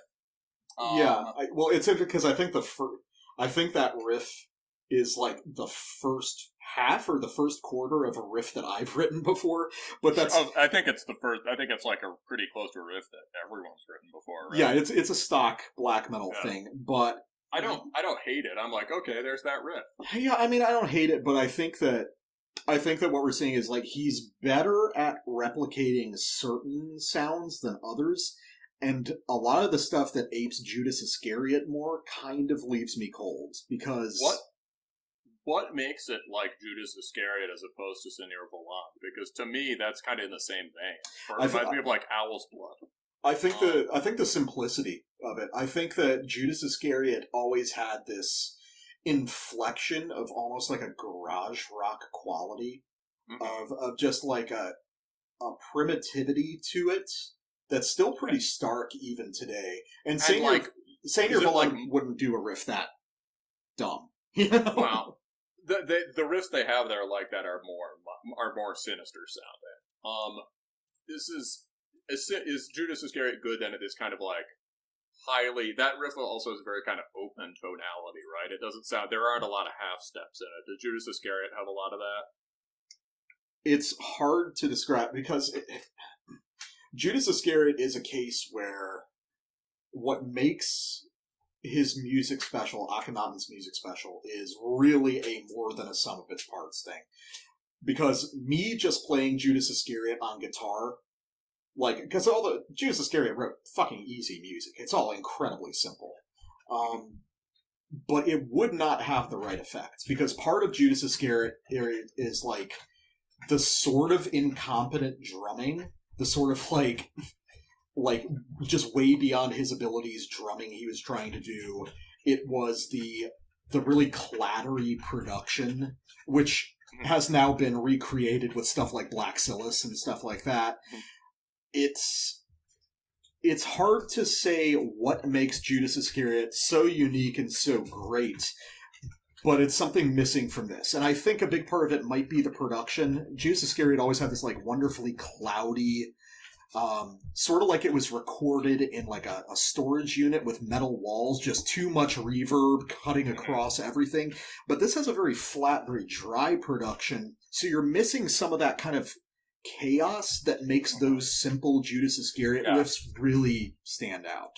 I mean, I like, again, this is another place where I like the dry production, because I'm just so hostile to production mongering. You know what I mean? Like the kind of thing that people on Rate Your Music or whatever will do, like, oh man, I don't know, like the production here.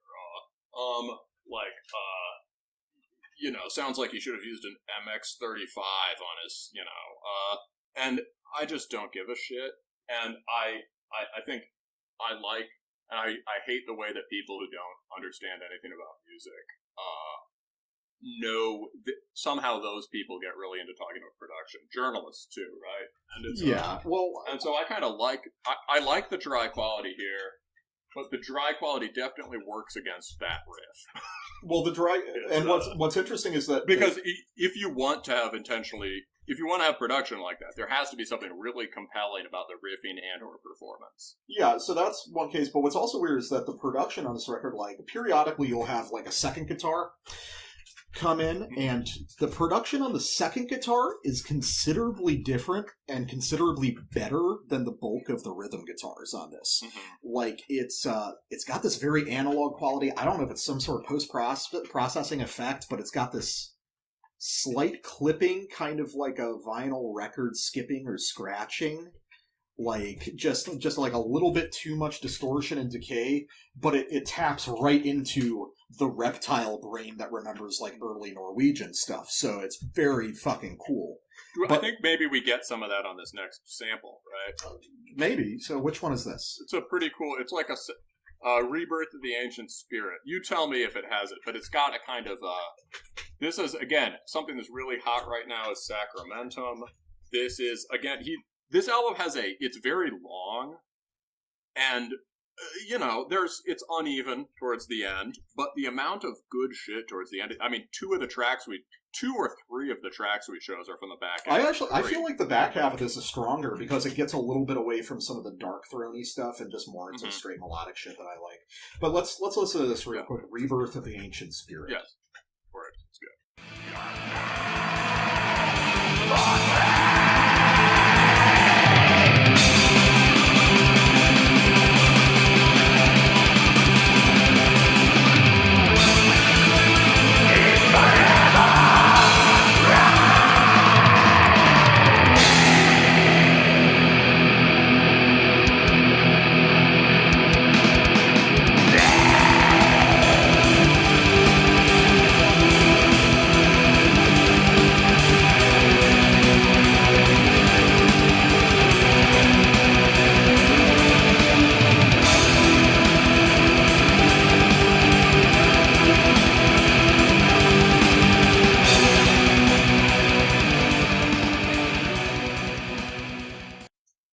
So that was the guitar you were talking about, right?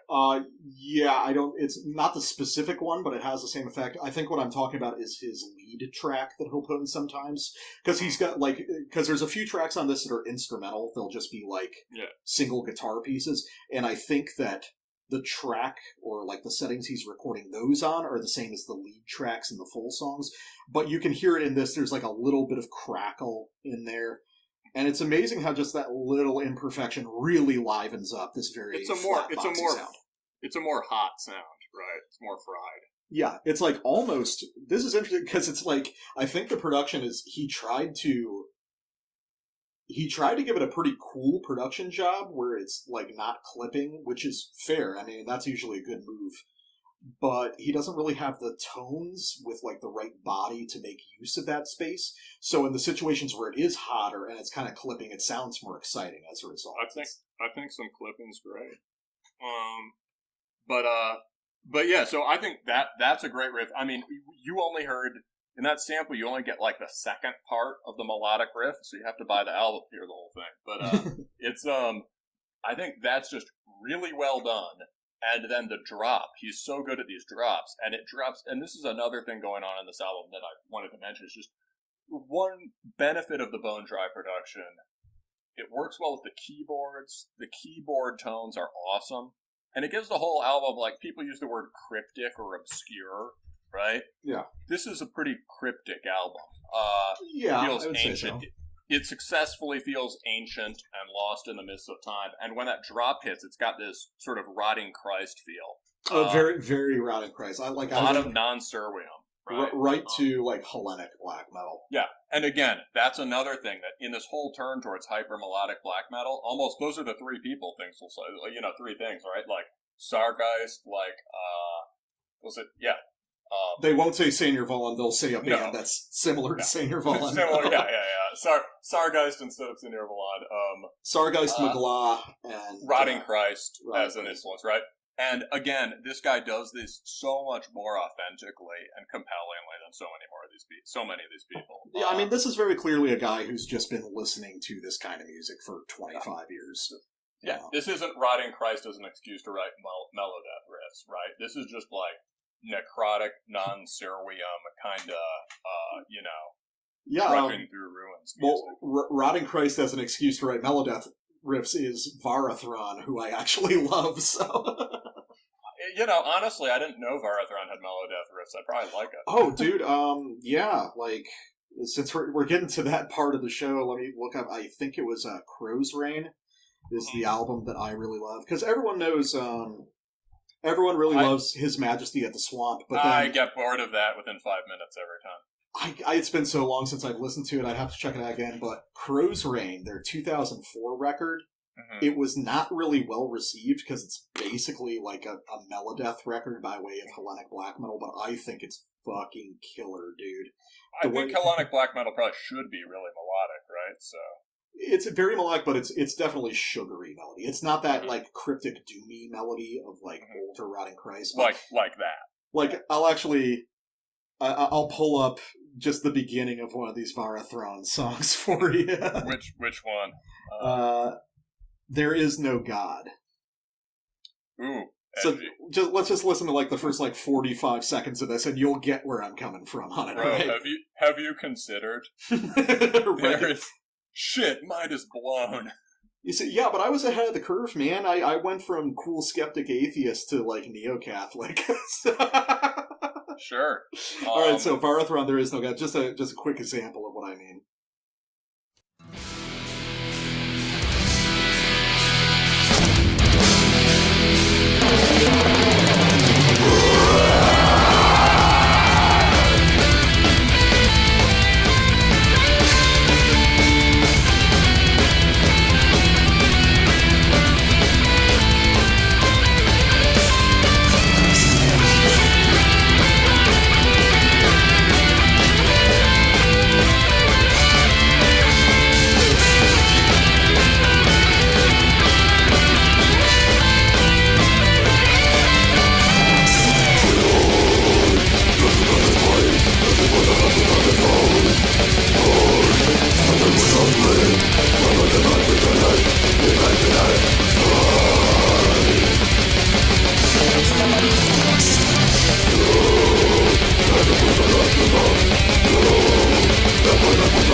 That's sick.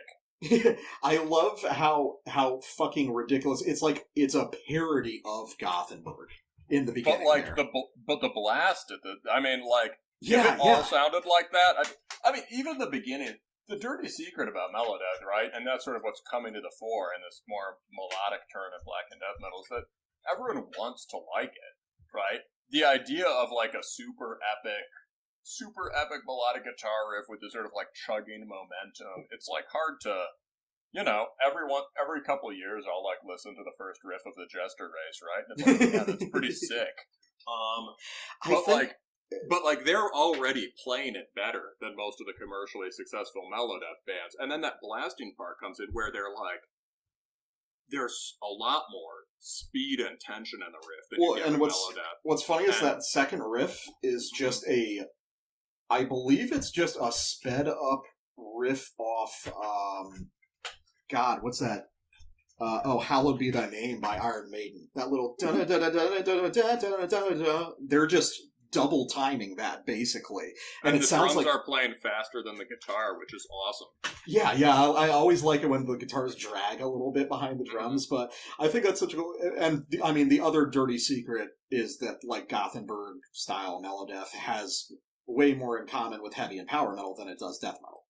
Everyone knows that now, right? I don't think a lot of people say it out loud, though. I don't think a lot of people really acknowledge it, because it's like, even if At the Gates started more of a death metal band, by the fucking end there, they weren't, Yeah. No, although even then, they might even be like a bad example, because At the Gates gets shit on probably more than they should, but something like Influence is a good band. Yeah, no, Slaughter of the Souls, sure, one-dimensional and poppy, but it's still one of the better, it's way better than, like, the Jester Race or any of those, other albums. I don't know, I'm one of those guys who liked In Flames more when they just gave it up and became a metalcore band, Mm-hmm. Like, Come Clarity is still, like, a good, like, melodic new metal album, basically. The old, the guy in Obsequia was mentioning, like, early, what's the third one? Dark Tranquility. Yeah, Dark Tranquility. Early Dark Tranquility, the EPs the demos are savage. They sound kind of like the Dawn demos. Yeah. And the EP is also just really good. It's, like, not at all it's more like, it's more like the Swedish Black Death kind of stuff. Yeah, but it's played with death metal songwriting, so there's like 20 riffs per song and lots of crazy thrashy breaks. Yeah. But it's really good. Even that's a band where I liked them more once they got into the 2000s and they started sounding like the American bands who ripped them off in the first place, you know what I mean? Yeah, see, these are the bands that, you'd see these bands on, like, the t-shirts of the kids in high school who were into this stuff, and I'd always just be like, nah, this isn't. Well, yeah, because we both did, like, a weird thing where, because you skipped, like, trad and thrash stuff, didn't you? Basically. Because that's what I did.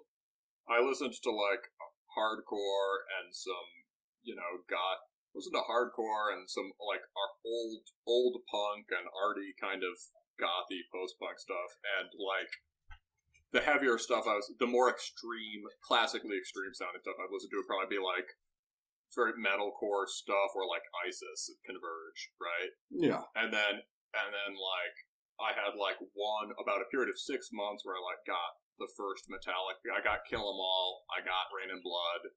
I was like, okay, this is really cool.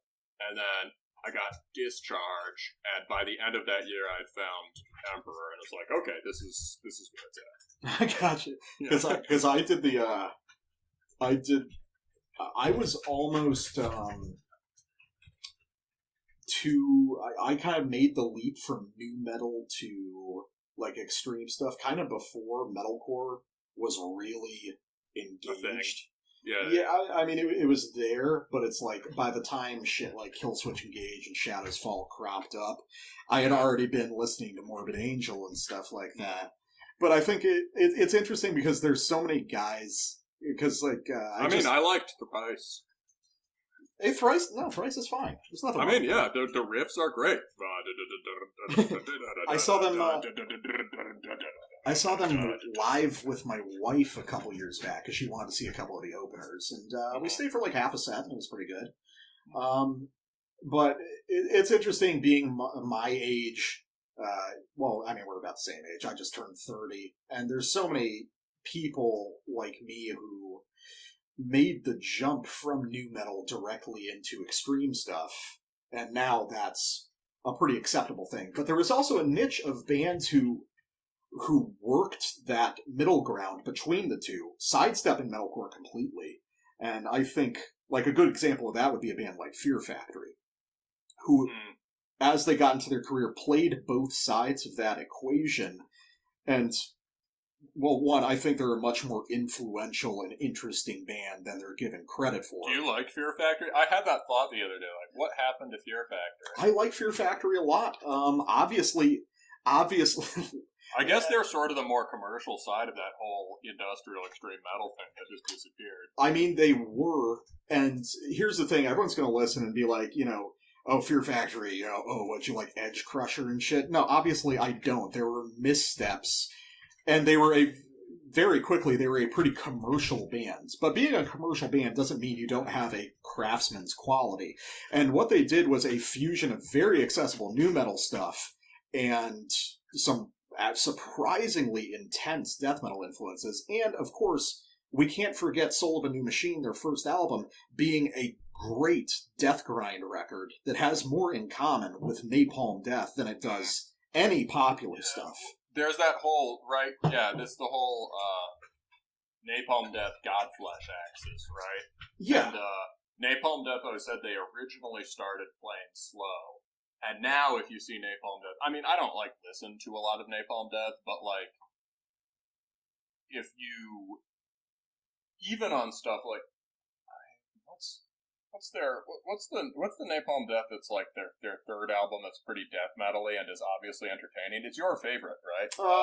I think... Harmony Corruption. Yeah, Harmony right? Corruption. Even on Harmony Corruption, they've obviously got a kind of inorganic sound.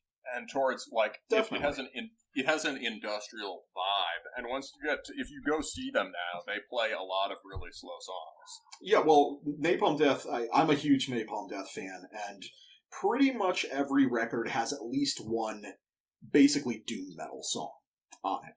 And, of course, the thing you've got to remember is Justin Broderick from Godflesh was with Napalm Death in the very early days. I think he's on either the first or the second. I think he's on one side of Scum, I believe. Yeah, he's on. I was going to say, yeah. Because those are two different bands basically on that record. But and just reading. I'm on Metal Archives. It should be reliable for this. He's on tracks 1 through 12. So he's on the A side of Scum. So and I've read all the death metal history. He's on the best side of Scum. I don't know, man.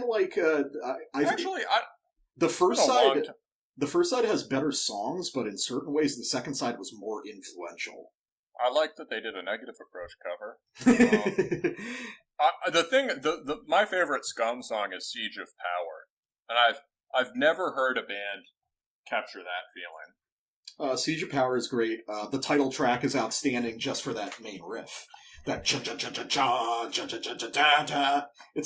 it's like the power violence riff. I listened to that album a fair amount in that summer after I got Emperor when I was still feeling my way around.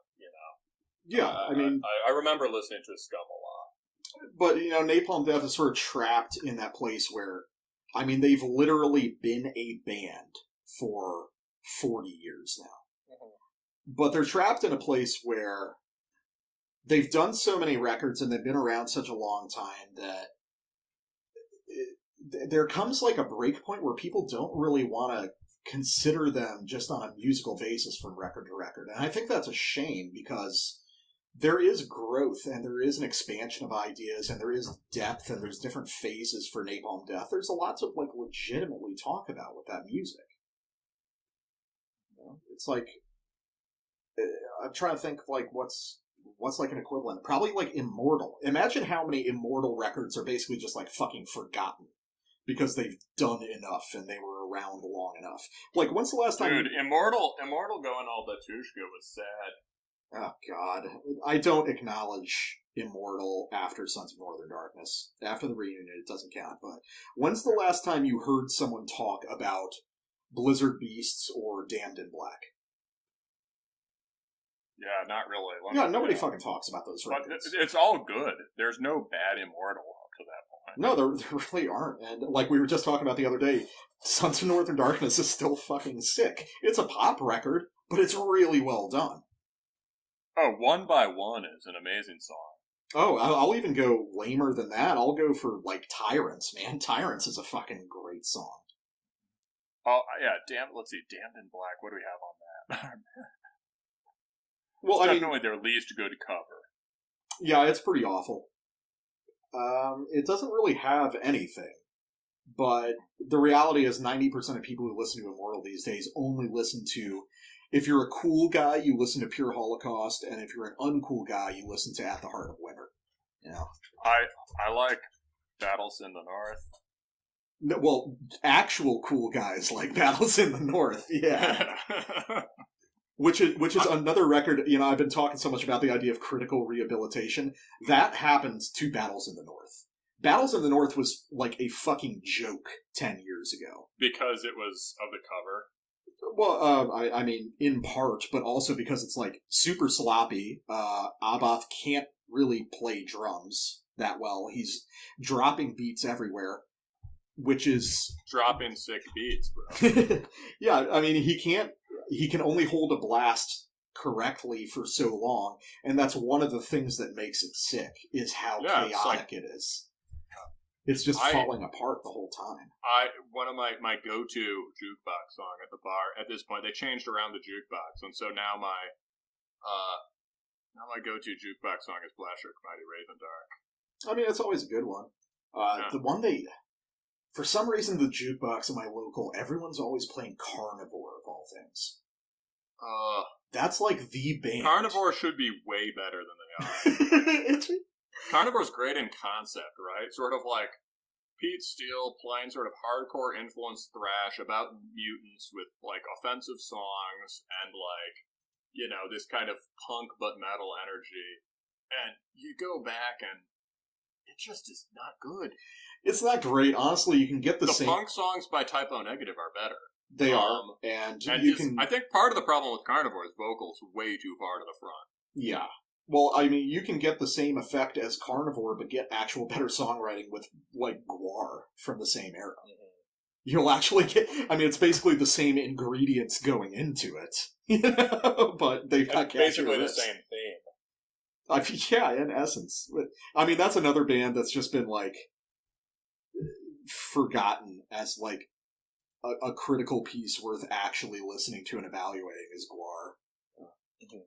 So many of those old Gwar records are still fucking just outstanding heavy metal records. Well, you'll have to do that one. It's, we can do, I don't know, where are Gwar from? Richmond? Yeah, I think so. We could do Gwar versus Municipal Waste. Or, yeah, like a joke thrash band versus a joke thrash band. But I actually don't hate all... I think I liked a little bit of Municipal Waste when I first heard it. That was before I had heard most things. That's also... But you're biased because of your punk priors. You know what I mean? Yeah, sure. You're going to immediately be more cool with that. Like, I don't know. It was just it was catchy, dumb party music. I mean, that would kind of be, like, if we wanted to do a real spicy take episode, we could just talk about, like, reevaluating old crossover stuff and if any of it's actually still good. God, I would always try to listen to crossover when I was younger, and never. The good band that was punk thrash in the 80s was Sacrilege from the UK. Yeah, the UK stuff, there was a lot of that good shit, but... Also great because that's before everyone tokenized their female members. So they have a chick singer and they just have a chick singer. And she doesn't like try to sound like a chick singer. She just shrieks in her voice. And so it's very honest. I think I remember that stuff being actually pretty good. Yeah, she's great. And the guitars are awesome. All right, so that's definitely, we'll have to put that on the block at one point. We'll do we'll ruin our scene cred by shitting on crossover for a couple hours. But all right, all the skaters will kill us. Oh God, are there any left? Anyway, there are none, and they all listen to hip hop.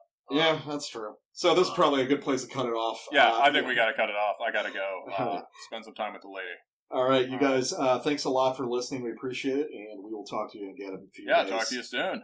Peace.